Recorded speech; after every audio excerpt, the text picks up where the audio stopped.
Ohio State's national title proved you don't need every elite recruit when your NIL strategy is built to win.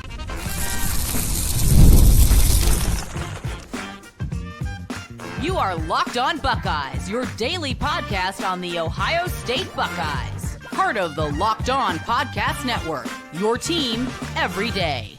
Welcome in, Buckeye fans, to your Hump Day edition of Locked On Buckeyes, which is your daily Ohio State podcast, part of Locked On Podcast Network, your team every day. I'm your host, Jay Stevens, veteran sports talk coach, delivering passionate coverage about your Buckeyes. And during today's show, we will discuss the importance of Ohio State trusting their player development program versus buying into a player's hype, as well as recruiting versus retaining your own roster. But first, Ohio State's one of the rare schools around the country that is very strategic and picky when it comes to how they utilize NIL. Now, with revenue sharing being a thing, that's another avenue for athletes to be able to make money.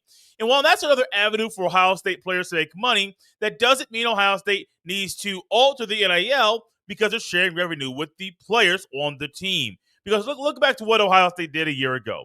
They won the national championship. They lost some elite recruits on the recruiting trail. And while losing those elite recruits, Ohio State still had the goods.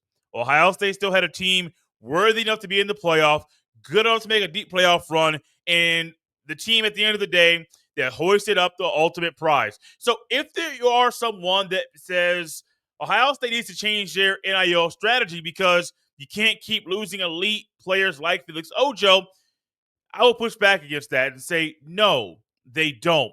What they're doing is working. They're very, very successful. They're always a contender in the Big Ten and in the country to win a championship at the end of the day. So nothing needs to change. No, don't change. Yeah, Luke Wayfield to USC, they got outbid. Okay, that might happen. But at the end of the day, who do people around the country think is going to be a better program this year? USC, Ohio State, or Texas Tech?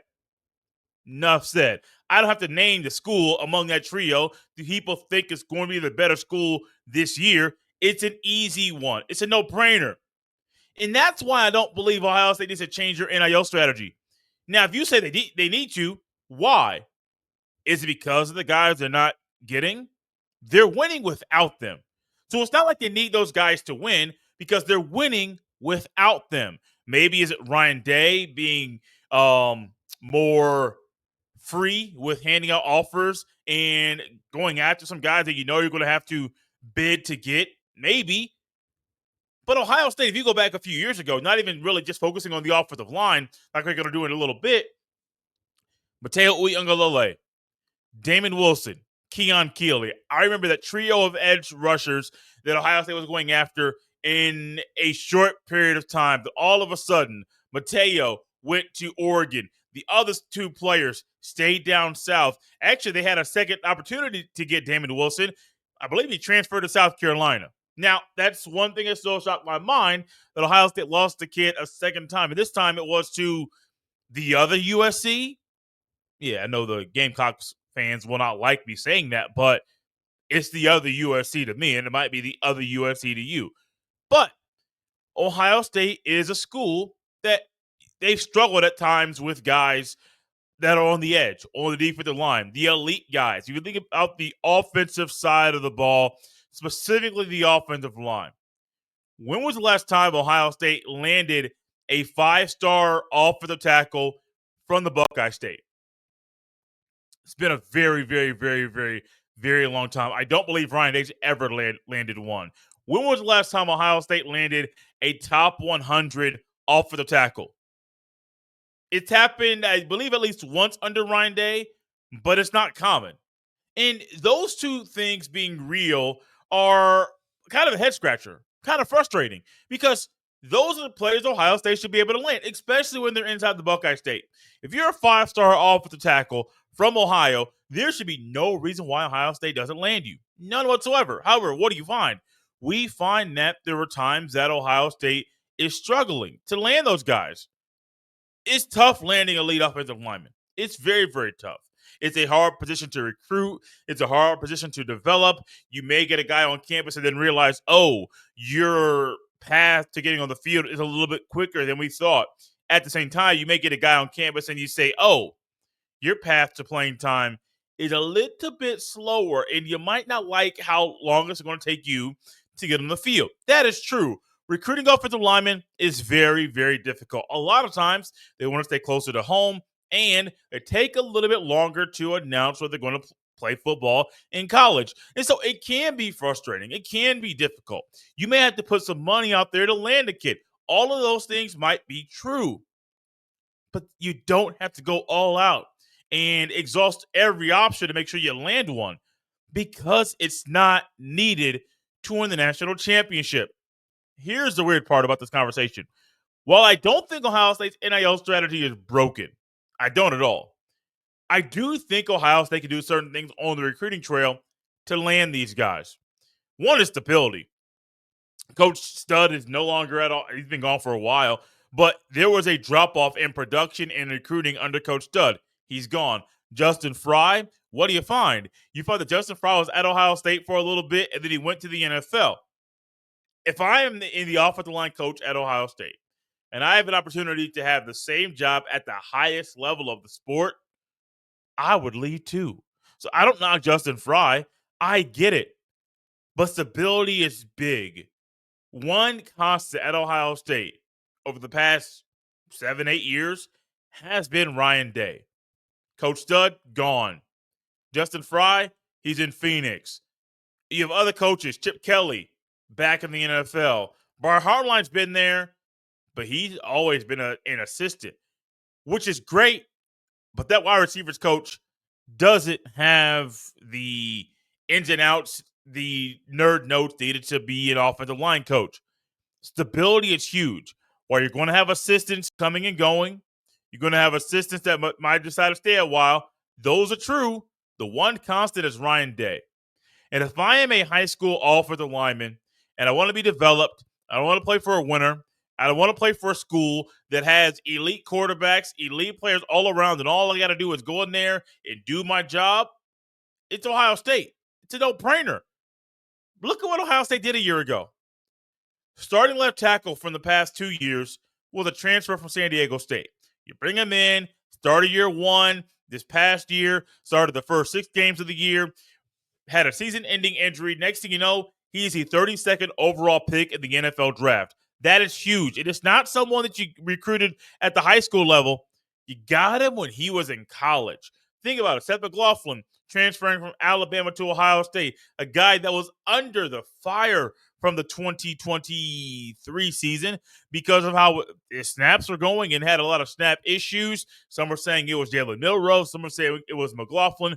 Whatever side of the conversation you are on, there were snapping issues for the Crimson Tide. And you know that when you bring a guy in. Now, I believe Ryan Day said it was the cadence thing, and there were some issues with the cadence that caused some of the issues. Okay, cool. But that stuff is still in the back of the head.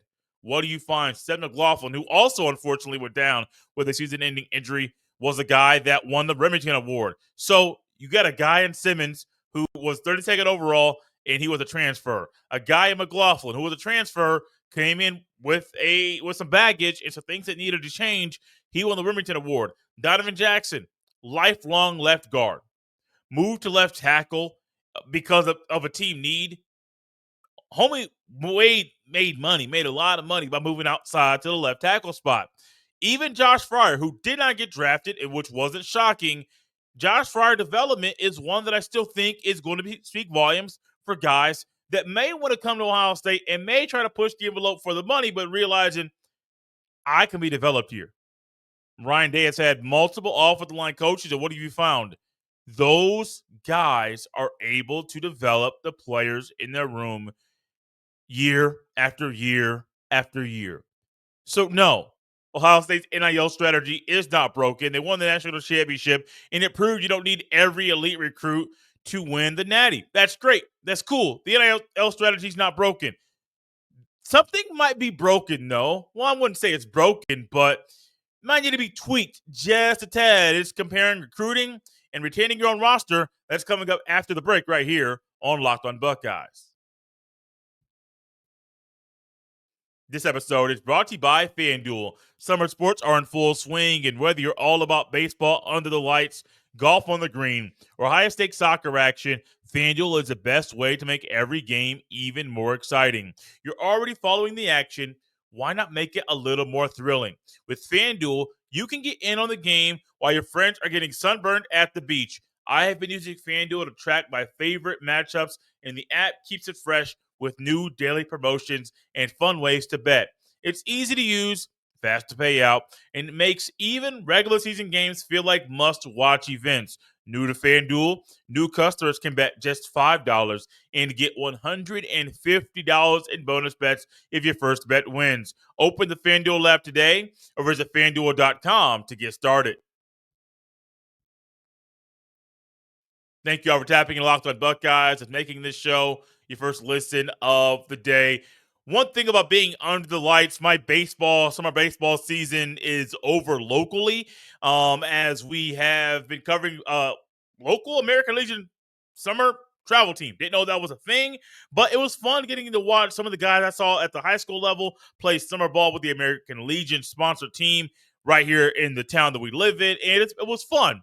But also, there were some things we did on Tuesday evening that were a little odd because I looked out and the lights come on. I looked out and there were some lights that are a little bit out. And when I looked and saw that the lights were out at one pole where the lights were, there was a conversation already going on in the press box between the PA announcer, Dean Hockney, and the coach of the Post 6 junior team, Troy Beachy, in regards to, hey, I contact this guy, basically talking shop and about how that light needs to be fixed. It's broken. It needed to be fixed. And that same thing came to my mind when thinking about Ohio State and the emphasis on high school recruiting, while also trying to retain your own roster and trying to compare the contrast of two and say, are either of these two broken? I wouldn't say broken, but it's very similar to something I said at the end of the last segment. I think both can be tweaked, just little baby tweaks, just slight tweaks. Not a major overhaul of the whole program because both of them are broken. No, not at all. I believe for the high school recruiting, I do believe you can tweak that thing and go after more of the elite guys that are edge rushers because that's been one glaring hole over the past few years. I'm not going to put all the blame on Larry Johnson. It's his room. It is his responsibility to recruit those guys. So it would be very easy to say, LJ, it's on you. But I got a feeling that part of it is because other schools are willing to pay more than Ohio State to get these players to play for those schools. And I think that's the reality. Ohio State will pay and will up their offer for certain players. They won't do it for everybody. And if they sense you're a money-hungry person, they might say no and stay away from you. So, the high school recruiting isn't broken. I think you got to find ways to get in on guys earlier. Luke Fahey, Ohio State got in on him late. Of course, he wasn't really blooming and blowing up until the spring, but Ohio State got on him late. What if Ohio State got in on him early and they were able to land a commitment from him before his official visit? That would give you more time. You would have more resources to go after other players. So, no, I wouldn't say the recruiting of the high school guys is broken. I would simply say try to get in on guys a little bit earlier. Now, when it comes to retaining your own roster, that is very, very difficult. In the day in which we live, where revenue sharing is a real thing, where NIL is a real thing, where there are guys that have agents that shouldn't be agents in their ear, there are so many different influences that impact these players that will potentially help or hurt your attempt to retain your own roster. I think both need to happen. You have to raise your level of recruiting of the high school youngsters while also raising your ability and desire to retain your own roster. Think back to the end of spring ball. We did a lot of shows right here about the portal that was getting ready to open to discuss players that might interest at the portal. And I am still shocked that neither Lincoln Canholz nor Julian Sand entered the portal at the end of spring ball. Ryan Day said it's neck and neck. We all know there is still someone right now that has the upper hand because that's just how these things work. Trust me. It'd be very, very, very, very, very easy to look at everything and say, well, Ohio State, you're supposed to lose a quarterback to the spring portal window. You're supposed to potentially lose 5 or 6 more guys that aren't in the spot on the depth chart that they want to be. That's what is supposed to happen. But what didn't happen was that Ohio State didn't lose anybody in the spring portal window. Y'all, I'm shocked, even as I say that right now. I am shocked. So, yes, recruiting is important. Retaining on roster is important. What's the most important? Probably the high school recruiting, but these are equally as important. If you want to win in college football, you have to win the recruiting trail and retain the guys on your roster that are worthy to be there. Now, granted, there are going to be times you're going to lose 5 or 6 or 7, maybe 10 or a quarter of your roster just because those guys are quality guys, but the spot on the depth chart in Columbus is not the spot that they believe they should be playing in. So I think when it comes to these two things, don't try to fix anything. Just make them better. Just make them better. Easier said than done, but it can be done. Ryan Day has done a pretty good job of it. It's actually one of the amazing things about Ryan Day is that he has done a great job of figuring out how to retain his roster, figuring out how to be honest with the players, the coaches, their parents, things of that nature, and finding that to do it consistently. Not only doing it once, but doing it twice, doing it 3 times, doing it 4 times. Ryan Day has figured this thing out very, very, very, very, very quickly, while also trying to navigate the new world of revenue sharing, the new world of NIL, the new world of the transfer portal. He's trying to navigate all of this while also making sure that the Buckeyes are hitting it right on the recruiting trail and making sure you're retaining your own roster. I want to go back in time a little bit, but before the segment ends, to the couple weeks in between Ohio State's loss to Oregon and the game they played coming after the bye week. I think there was a home game against Nebraska where Dylan Raiola came into Ohio State for the first time as an opponent, and he almost walked away with that W. I'm not gonna lie to you. It was a little spooky at times where you thought, well, Ohio State should win this game, but I truly don't know if they're going to. So back at that time, Ryan Day did something very, very important. And I don't want people to forget that Ryan Day kind of ruffled some feathers the wrong way with coaches that are on his coaching staff. And Ryan Day was very vocal. Ryan Day was not shy about discussing the things that needed to change and the plan of action for those things to change, because the defense that day wasn't good enough. The offense that day wasn't good enough. There were a lot of things going on that were not good enough. And when the things aren't good enough, what are you going to find? You're going to find that something needs to change. And Ryan Day, I'm sure, ruffled some coaches the wrong way and maybe wanted them to, maybe they wanted to quit because, well, things aren't the way they were supposed to be. And Ryan Day had to get a little bold and make a stern tone with his voice similar to a parent. And I think when it comes to the recruiting and retaining of your own roster, that version of Ryan Day, the one that's, hey, it's just my ship, I call the shots, that's not good enough, here's how we're going to change it. That version of Ryan Day needs to hit the recruiting very, very hard. It's not broken at all. But you want to get more elite, more top tier edge rushers. You want to get more top tier linebackers like you already got, and DBs and offensive linemen and tight ends and receivers and running backs. You want to make sure you get the top tier, the best of the best. And maybe you got to come in, go through like a wrecking ball, go right through the door and say, I know what y'all have done previously. We see the results of the actions you have made and the decisions you have made. Okay, we see all of that. It's not good enough. What has happened previously isn't good enough. We have to turn the intensity up, turn the heat up, because we got to figure out if you can take the heat. Because if you can't take the heat, get out the kitchen. And I think going forward, that version of Ryan Day needs to hit every single part of the Buckeye football program. You have to put an emphasis on retaining your own roster and high school recruiting. While high school recruiting is the most important, but retaining your own roster with guys that are future pros makes Ryan Day's job a whole lot easier. Speaking of making Ryan Day's job a whole lot easier. Ryan Day does some things very, very well, and it's making sure he has the right focus when thinking about the player development program at Ohio State and buying into a player's hype.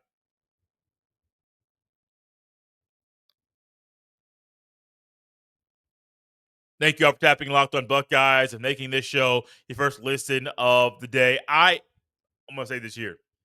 I'm kind of glad my baseball season is over. The summer baseball that we had, where we're covering games weekly. I like baseball. I love sports. Baseball is not one of my favorite sports in the world, but it is up there as far as like it's not tier one. It's like closer to the top of tier two.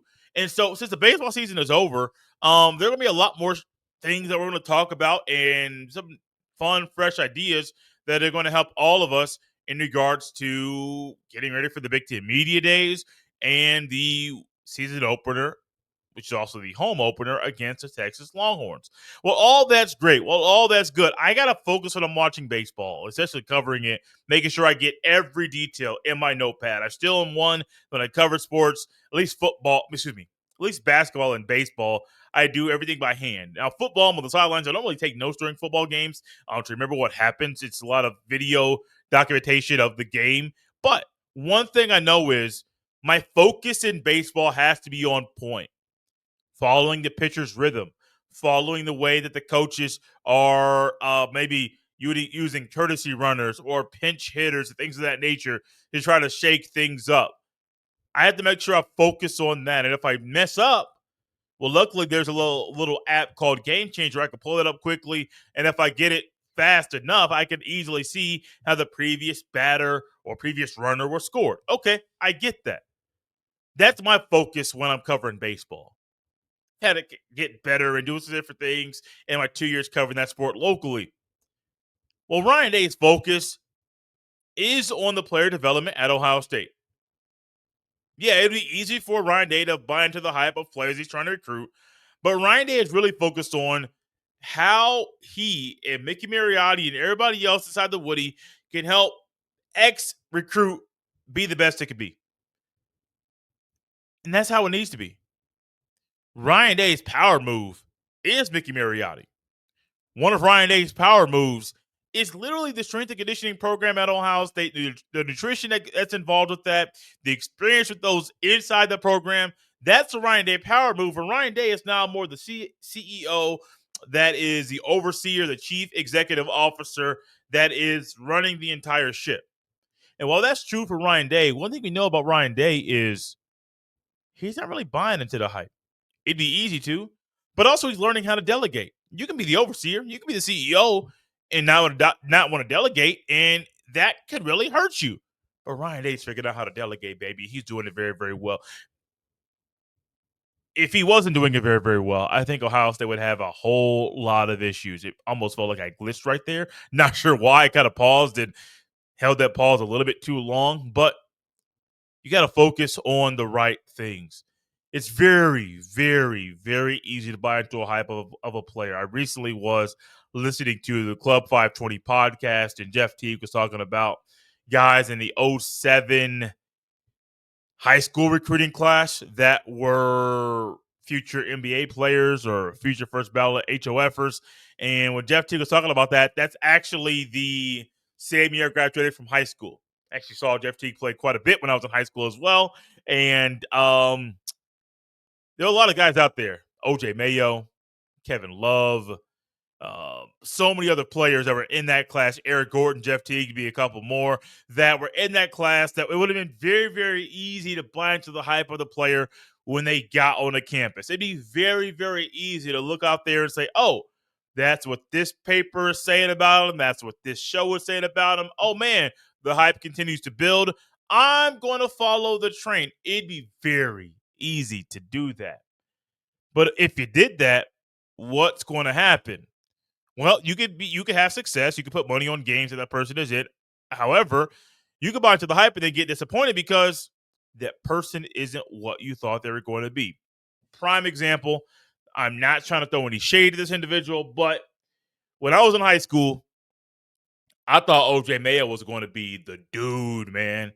Now, granted, still the best high school basketball player I've ever seen with my own eyes is Eric Gordon. Greg Golden won 3. I also saw Greg Golden play quite a bit. Greg Golden won 3 straight state championships. He wasn't Eric Gordon. Eric Gordon was by far the best high school basketball player I've ever seen. Romeo Langford came after him, scored more points in his high school career. I believe he won a state championship as well. Really good high school player. And these two guys are a little bit different. Both of them went to Indiana University. Both of them made it to the NBA. But I think the hype for Romeo Langford was so big and was so strong with the push for people from Southern Indiana to encourage Bloomington to play Romeo Langford, to get him on the court. And what do you find? He was hyped up, but he didn't allow himself to get developed to transition to the next level. He didn't. Now, for Eric Gordon, what do you find? Eric Gordon had, it's weird. In my life, I think Eric Gordon had more hype than Romeo Langford, even though Romeo Langford scored more all-time points. If you have never seen Eric Gordon high school basketball highlights from North Central High School, go to the YouTube. They are there. If you're able to find the game when Michael Jordan's boys came to North Central High School for a game, it was on ESPN, go find it. You can see Eric Gordon doing things you wouldn't think about doing, but he could do them because he was that dude on the basketball court. Romeo Langford had all the hype, but what happened? He didn't live up to it. He didn't allow himself to get developed. He didn't buy into the program, into the future, and he had a very short NBA career. I think he was only in the NBA for 3 years, where Eric Gordon had more hype.